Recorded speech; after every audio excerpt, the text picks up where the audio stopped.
আজকের তাজা news update. রাজ্য পুলিশের নতুন ভারপ্রাপ্ত ডিজি হলেন পীয়ূষ পাণ্ডে এবং কলকাতা পুলিশ কমিশনার সুপ্রতিম সরকার। রাজীব কুমারের মেয়াদ শেষ হওয়ার আগেই সিদ্ধান্ত মুখ্যমন্ত্রীর।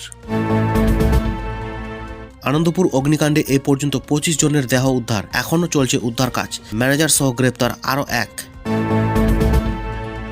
163 ধারা জারি, তার মধ্যে আনন্দপুরে পৌঁছে গেলেন শুভেন্দু, বললেন আমরা আইন মেনে চলি, 100 মিটার দূর থেকেই দেখব। বেলডাঙ্গা কাণ্ডে এবার মুর্শিদাবাদে পৌঁছালো এনআইএ, কেন্দ্রের নির্দেশে হস্তক্ষেপ জাতীয় তদন্তকারী সংস্থার। এসআইআর বিতর্কে এলআইসিতে কর্মী নিয়োগ, নির্বাচন কমিশনের জবাব তলব হাইকোর্টের। সব রাজ্য সরকারকে সব স্কুলে বিনামূল্যে স্যানিটারি প্যাড দিতে হবে, নির্দেশ সুপ্রিম কোর্টের। আপনি পর্দা দিতে চাইলে দিন, বিজেপি আনন্দপুর কাণ্ডে জড়িতদের খুঁজে খুঁজে জেলে পাঠাবে, মমতাকে হুঁশিয়ারি অমিত শাহের। বাংলায় ক্ষমতায় আসবো, এক এক করে সমস্ত দুর্নীতিগ্রস্তদের জেলে ঢোকাবো, বিধানসভা নির্বাচনে বিপুল জয়ের আশা অমিত শাহের। আইএএস ও আইপিএস তলবের পরেই তৎপর নবান্ন, বিধানসভা ভোটের পর্যবেক্ষকের জন্য বিকল্প নাম গেল কমিশনে। কোনো দুর্ঘটনায় আকস্মিক নয়, আনন্দপুরের ঘটনায় দায়িত্ব মনে করালেন রাজ্যপাল। এবার কি তাহলে জোট বেঁধে ময়দানে নামবে সিপিএম ও জেইউপি? সেলিম হুমায়ুন বৈঠকে উঠছে প্রশ্ন। মিমি চক্রবর্তীকে হেনস্থার অভিযোগ, তনয় শাস্ত্রীর গ্রেপ্তারি নিয়ে তৈরি হচ্ছে বিতর্ক। সম্পর্কে নেই আমার, একসঙ্গে থাকিও না, স্ত্রীর তৃণমূলের যোগ নিয়ে মন্তব্য খগেন মুর্মুর। রাজ্যের সব বুথে বিদ্যুৎ, জল, শৌচাগার আছে, পরিকাঠামো উন্নয়নের জন্য কি কি করেছে কমিশন, এইসব রিপোর্ট চাইল কোর্ট। পশ্চিমবঙ্গের চেয়ে বৃদ্ধির হারে এগিয়ে রয়েছে বিহার, উড়িষ্যা, ঝাড়খণ্ড, বলছে কেন্দ্রের আর্থিক সমীক্ষা রিপোর্ট। অমিত শাহকে গব্বর সিংয়ের সঙ্গে তুলনা, বাংলায় একটাই বাঘিনী মমতা বন্দ্যোপাধ্যায়, বলেন ফিরহাদ হাকিম। তিরুপতি লাড্ডু বিতর্ক নিয়ে 250 কোটি টাকায় 68 লক্ষ কেজি ভেজাল ঘি, চূড়ান্ত চার্জশিটে আর কি দাবি করল সিবিআই। জৈশ জঙ্গিরা ঢুকে পড়েছে কাশ্মীরে, রাত থেকে চিরুনি তল্লাশি চালাচ্ছে সেনা, বন্ধ ইন্টারনেট পরিষেবা। যোগী প্রশাসনকে ক্ষমা চাইতে বললেন জ্যোতিপীঠের শঙ্করাচার্য, এই নিয়ে বিতর্কে বাড়ছে পারদ। এবার শিশুদের জন্য সমাজ মাধ্যম নিষিদ্ধ করতে চলেছে ভারত, আসক্তি কাটাতে অনলাইন ক্লাস কমানোর ভাবনা। বিমান দুর্ঘটনায় হত অজিতের স্ত্রীকে মহারাষ্ট্রের উপ মুখ্যমন্ত্রী করার দাবি, দুই শিবিরের দূরত্ব কমানোর ইঙ্গিত। 1 বছরে শুধু চাকরির মেলা থেকে 2 কোটি কর্মসংস্থান, বেকারত্বের হার কমেছে, জানাল কেন্দ্র। পথকুকুর মামলায় আগের নির্দেশ সামান্য পরিবর্তন করার আবেদনের শুনানি শেষ, রায়দান স্থগিত রাখল সুপ্রিম কোর্ট। সমাজে বিভাজন সৃষ্টি হবে, বর্ণ বৈষম্য নিয়ে ইউজিসির নতুন নিয়ম বিধিতে স্থগিতাদেশ দিল সুপ্রিম কোর্ট। এবার আরটিআই আইনেতে বহু তথ্য গোপন রাখতে চায় মোদী সরকার, ইঙ্গিত অর্থনৈতিক সমীক্ষায়। 15 লক্ষ শিক্ষক শিক্ষাকর্মীর জন্য ক্যাশলেস চিকিৎসা, উত্তরপ্রদেশে বড় ঘোষণা যোগীর। এসআইআর শুনানির নথি আপলোডে ইচ্ছাকৃত ভুল, কড়া শাস্তির মুখে পড়তে পারেন ইআরও ও ইআরওরা। উত্তর সিকিমে বরফের মৃত্যু ফাঁদে আটকে পড়েন 28 জন পর্যটক, অপারেশন চালিয়ে 24 ঘন্টার পর উদ্ধার।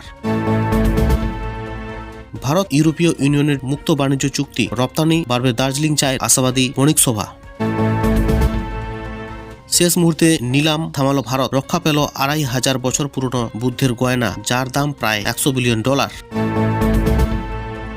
বিহারে মহিলা স্বরোজগার প্রকল্পের সাহায্য 10,000 থেকে বেড়ে 2 লক্ষ টাকা, ঘোষণা নীতিশ কুমারের। ভ্রমণ নিষেধাজ্ঞায় প্রয়োজন নেই, ভারতের নিপা ভাইরাসের ঘটনা সামনে আসতেই প্রতিক্রিয়া হুয়ের। ভারত ইইউ চুক্তিতে মুখ থুবড়ে পড়বে পাকিস্তানের পণ্য, চিন্তায় ব্যবসায়ীরা। প্রতিবেশীর উপর আবার রুষ্ট ট্রাম্প, 50% শুল্ক আরোপ হতে পারে, এবার মার্কিন প্রশাসনের নিশানায় দেশের বিমান। বাংলাদেশের সংখ্যালঘুরা নির্ভয়ে ভোট দিতে পারবেন তো? সেনা নামিয়ে নিরাপত্তা নিশ্চিত করার আর্জি নির্বাচন কমিশনের।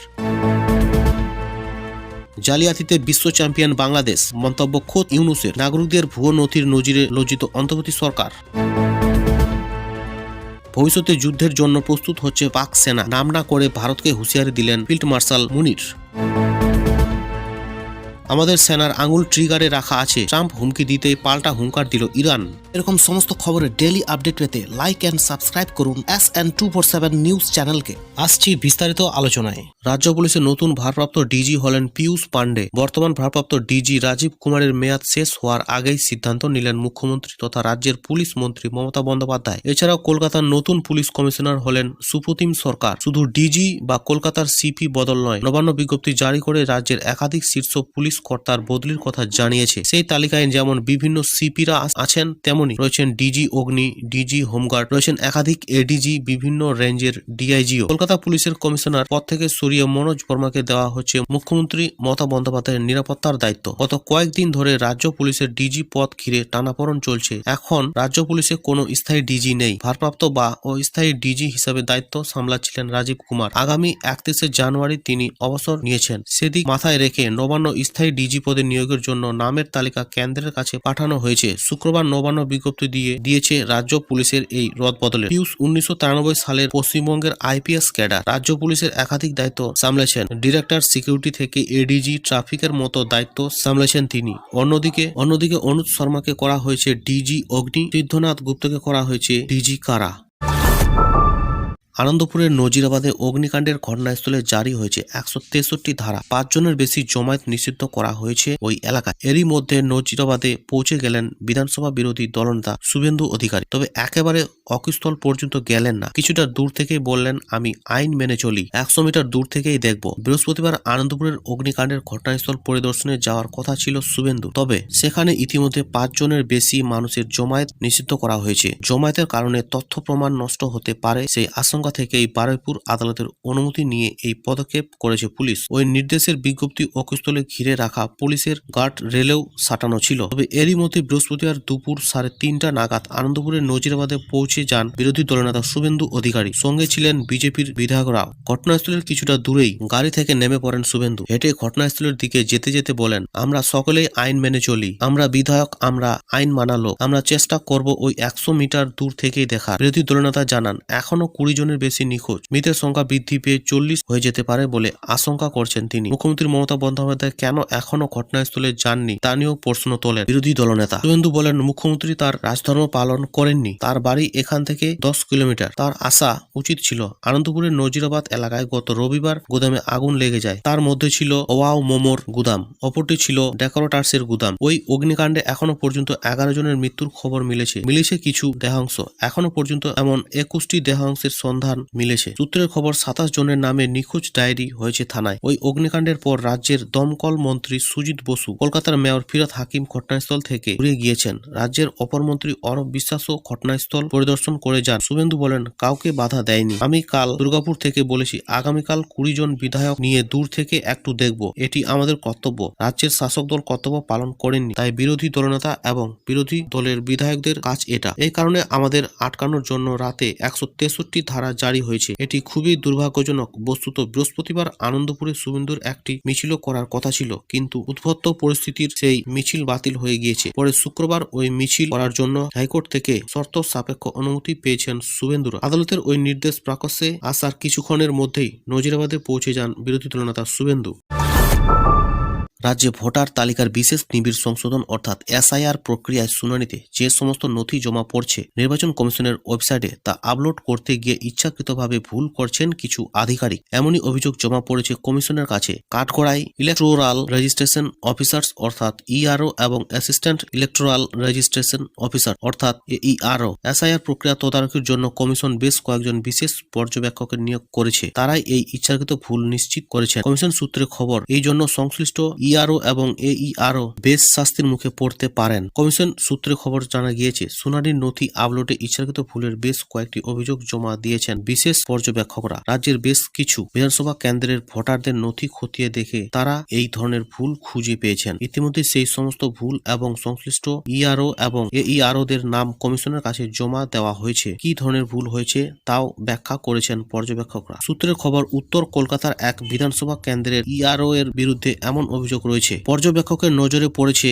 যে ওই ইআরও শুনানিতে হাজিরা হওয়া এক ভোটারের যাচাই করা নথি হিসেবে পাসপোর্টের কথা উল্লেখ করেছেন, কিন্তু আপলোড করেছেন আধার কার্ড এবং প্যান কার্ডের ছবি। পাসপোর্টের ছবি আপলোড করেননি। এমনকি শুনানিতে হাজিরা হওয়া ভোটারের ছবিও আলাদা করে তোলা হয়েছে বলে অভিযোগ। পর্যবেক্ষকের দাবি, ইচ্ছাকৃতভাবে এই ভুল নথি আপলোড করা হয়েছে। কমিশন সূত্রে খবর, বিশেষ পর্যবেক্ষকদের এই ধরনের ভুলেই চিহ্নিত করতে বলা হয়েছে। যে সমস্ত অভিযোগ ইতিমধ্যে জমা পড়েছে তা খতিয়ে দেখা হবে। আদৌ ইচ্ছাকৃতভাবে ওই ভুল করা হয়েছে নাকি অসাবধানতায় ভুল হয়েছে খতিয়ে দেখা হবে। ভবিষ্যতে এই ভুলের জন্য সংশ্লিষ্ট ইআরও এবং এইআরওরা শাস্তির মুখে পড়তে পারেন। কমিশনের এক আধিকারিকের কথায়, পুরো বিষয়টি খতিয়ে দেখা হবে। যদি দেখা যায় ইচ্ছাকৃতভাবে ভুল করেছে তবে শাস্তি দেওয়া হবে সংশ্লিষ্ট আধিকারিককে। 4 নভেম্বর থেকে পশ্চিমবঙ্গে এসআইআর প্রক্রিয়া শুরু হয়েছে। চলছে শুনানিতে ভোটারদের তথ্য যাচাইয়ের কাজ। এখনো বহু ভোটারের জন্য যাচাই বাকি রয়েছে। কমিশন জানিয়েছে 14 ফেব্রুয়ারি চূড়ান্ত ভোটার তালিকা প্রকাশ করা হবে। তবে সূত্রের খবর, এই তারিখ আরও পিছিয়ে যেতে পারে বলে মনে করা হচ্ছে।